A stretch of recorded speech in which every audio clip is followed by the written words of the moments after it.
अब मैं बोलता हूं तेरे को मिल। मेरे को कई बार अपनी आंखें खोल और गौर से देख, तू कहां और किसके सामने खड़ा है दोस्तों।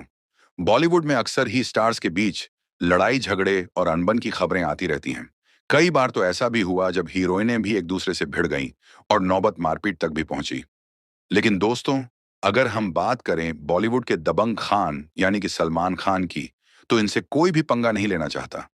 बॉलीवुड में कई ऐसे अभिनेता हैं जिन्हें उनके खतरनाक गुस्से के लिए जाना जाता है। उन्हीं में सलमान खान का भी नाम आता है। सलमान खान ने बॉलीवुड में कई स्टार्स को लॉन्च करके उनका करियर बनाया है। वहीं यह भी कहा जाता है कि सलमान खान एक बार जिस एक्टर से नाराज हो जाते हैं, उसका करियर बर्बाद होने में भी ज्यादा वक्त नहीं लगता है। सलमान खान गलत चीजों को बिल्कुल भी बर्दाश्त नहीं करते। यही कारण है कि उन्हें काफी ज्यादा गुस्सा आता है। और अपने इसी गुस्से के कारण आज वह बॉलीवुड के बड़े बड़े stars Shahrukh Khan, John Abraham, Ranveer Kapoor और सनी देओल जैसे कलाकारों को थप्पड़ तक चढ़ चुके हैं। जी हाँ दोस्तों, आज की इस वीडियो में हम आपको बॉलीवुड इंडस्ट्री के उन सितारों से रूबरू कराएंगे जिन्हें सलमान खान ने थप्पड़ मारा है। उन्हीं सितारों में से एक ने सलमान खान के थप्पड़ का जवाब भी दिया था। तो आइए जानते हैं कि उसने कैसा जवाब दिया और आखिरकार कौन है वह। बॉलीवुड स्टार विवेक ओबेरॉय। दोस्तों, सलमान खान के साथ विवेक ओबेरॉय का झगड़ा आज भी लोगों के जहन में बसा हुआ है। इस झगड़े की वजह भी सभी जानते हैं। दोनों के बीच हुए विवाद की जड़ ऐश्वर्या राय को बताया जाता है। कहा जाता है कि ऐश्वर्या के कारण ही 19 साल पहले सलमान और विवेक आपस में भिड़ गए थे। दरअसल हम दिल दे चुके सनम के सेट पर सलमान खान का अफेयर ऐश्वर्या के साथ शुरू हुआ। करीब 2 साल रिलेशनशिप में रहने के बाद उनका ब्रेकअप हो गया। उस वक्त ऐश्वर्या ने सलमान पर मारपीट के आरोप लगाए थे। बाद में जब ऐश्वर्या और विवेक करीब आए तो सलमान को बर्दाश्त नहीं हुआ। सलमान ने विवेक को फोन कर खूब गालियां दी और जान से मारने की धमकी भी दी थी। इसी वजह से विवेक ओबेरॉय ने प्रेस कॉन्फ्रेंस बुलाई और सलमान की हरकतों के बारे में मीडिया को बताया। हालांकि इसका नतीजा यह निकला कि ऐश्वर्या ने भी विवेक को अवॉइड करना शुरू कर दिया था। ऐश्वर्या के मुताबिक विवेक को मामला इस तरह पब्लिक में नहीं लाना चाहिए था। हालांकि इस केस के बाद विवेक ने एक टॉक शो में इस बात को स्वीकार भी किया था कि उन्होंने सलमान के खिलाफ प्रेस कॉन्फ्रेंस पर बहुत बड़ी गलती की थी। इसके बाद देखते ही देखते विवेक ओबेरॉय की बॉलीवुड फिल्मों से दूरी बढ़ने लगी। एक समय ऐसा भी आया कि विवेक को इंडस्ट्री में काम मिलना बिल्कुल ही बंद हो गया था। हालांकि सलमान कई इंटरव्यू में यह कह चुके हैं कि उन्हें विवेक से कोई व्यक्तिगत दिक्कत नहीं है और उन्होंने किसी से उन्हें काम देने के लिए मना नहीं किया। शाहरुख खान, सलमान खान और शाहरुख खान के बीच कैसा बॉन्ड है, इस बारे में तो सभी जानते हैं। पर्दे के इन करण अर्जुन को रियल लाइफ में भी भाई से कम नहीं माना जाता। हालांकि इन दोनों की यह मजबूत दोस्ती भी कई बार ऐसे मौकों का शिकार हुई जब दोनों ने एक दूसरे पर हाथ तक उठा दिया। जी हां दोस्तों, आपने सही सुना। दरअसल साल 2003 में सलमान खान अचानक शाहरुख खान की होम प्रोडक्शन फिल्म चलते चलते के सेट पर पहुंच गए। इस फिल्म में पहले लीड रोल के लिए ऐश्वर्या राय को कास्ट किया गया था, जो उस समय सलमान खान की गर्लफ्रेंड थी। कहा जाता है कि जब सलमान खान सेट पर आए तो तभी वहां शाहरुख खान से किसी बात को लेकर उनकी बहस हो गई, जिसके बाद दोनों स्टार्स आपस में भिड़ गए, जिसके बाद इनकी बातचीत बंद हो गई और ऐश्वर्या फिल्म से बाहर हो गई।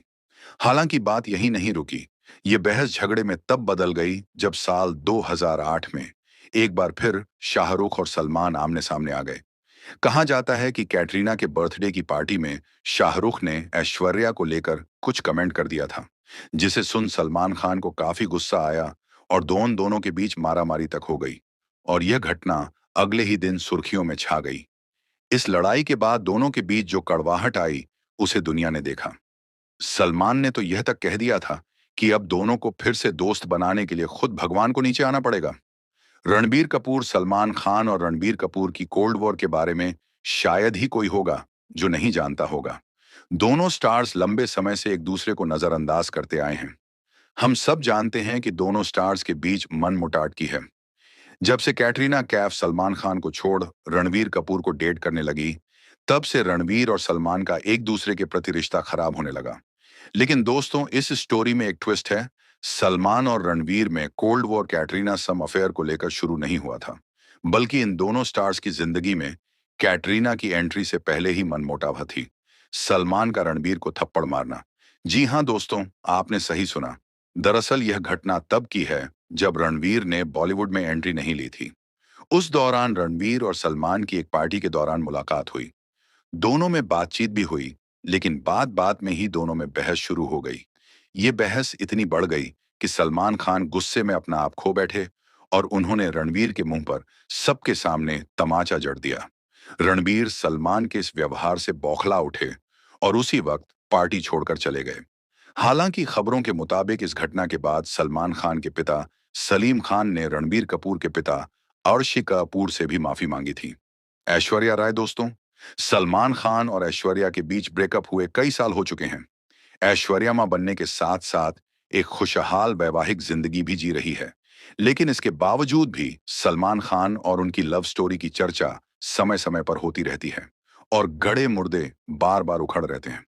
दोस्तों, बात 2002 की है, जब ऐश्वर्या राय पर सलमान खान हद से ज्यादा हक जमाने लगे थे। वो ऐश्वर्या को कहने लगे थे कि इस हीरो के साथ सा काम करो, इसके साथ मत करो। जिस भी हीरो के साथ में वो फिल्म करती, उनके साथ सलमान ऐश्वर्या का नाम जोड़ देते। इस कारण ऐश्वर्या ने सलमान से मिलना जुलना बंद कर दिया, जिसके बाद सलमान खान ने नशे में आकर ऐश्वर्या राय के फ्लैट पर जाकर काफी हंगामा किया। वह ऐश्वर्या राय से बाहर आने की जिद करने लगे और जब ऐश्वर्या बाहर निकली तो उन्होंने ऐश्वर्या को बुरी तरह पीटा। हालांकि इस घटना के बाद एक इंटरव्यू में सलमान खान ने कहा कि उन्होंने ऐश्वर्या राय के साथ कुछ भी गलत नहीं किया। वह भी उनकी जगह होती तो यही करती। इन घटनाओं के बाद ऐश्वर्या ने सलमान से सारे रिश्ते खत्म कर लिए और बाद में अभिषेक बच्चन से शादी कर ली। सनी देओल अपने 2.5 किलो के हाथ के लिए मशहूर सनी देओल को भला कौन नहीं जानता होगा, जिन्होंने बॉलीवुड को एक से बढ़कर एक शानदार फिल्में दी हैं, जिनमें गदर मूवी को तो कोई भूल ही नहीं सकता। लेकिन सनी देओल का भी एक बार सलमान खान के साथ झगड़ा हो चुका है। जी हाँ दोस्तों, आपको बता दें, साल 1996 की बात है। उस समय जीत फिल्म रिलीज हुई थी। फिल्म के डायरेक्टर ने जब फिल्म की स्क्रिप्ट सनी देओल को सुनाई थी, तो सनी देओल को इस मूवी की कहानी पसंद आ गई और उन्होंने इस मूवी के लिए हाँ कह दिया। लेकिन जब सलमान खान के पास जीत फिल्म की स्क्रिप्ट गई थी, तो उन्होंने फिल्म को करने के लिए हाँ तो कहा था, लेकिन साथ ही में उन्होंने ऐसा भी कहा कि अगर सनी देओल को इस फिल्म में कास्ट किया जाएगा, तो वह इस फिल्म में काम नहीं करेंगे, क्योंकि सलमान खान उस समय किसी छोटे अर के साथ काम नहीं करना चाहते थे, क्योंकि उस समय सलमान खान का सिक्का बॉलीवुड में काफी जमकर चल रहा था। वहीं सनी देओल बॉलीवुड में थोड़े ठंडे पड़े हुए थे और जब सनी देओल को सलमान खान की इस बात के बारे में पता चला, तो उन्हें काफी गुस्सा आया था और इसी तरह जीत फिल्म की सक्सेस पार्टी के दौरान सलमान खान और सनी देओल आपस में भिड़ गए और इन दोनों के बीच में हाथापाई भी होने वाली थी। लेकिन उसी दौरान लोगों ने उस लड़ाई को रुकवा दिया और दोनों को अलग अलग कर दिया और तभी से लेकर दोनों के बीच में कट्टर दुश्मनी चलती आ रही है। हालांकि ये दुश्मनी भी वक्त के साथ साथ खत्म होती नजर आ रही है। तो दोस्तों, आज के लिए बस इतना ही। मिलते हैं आपसे अगली एक और नई इंटरेस्टिंग वीडियो में। अंत तक बने रहने के लिए आप सभी को दिल से धन्यवाद।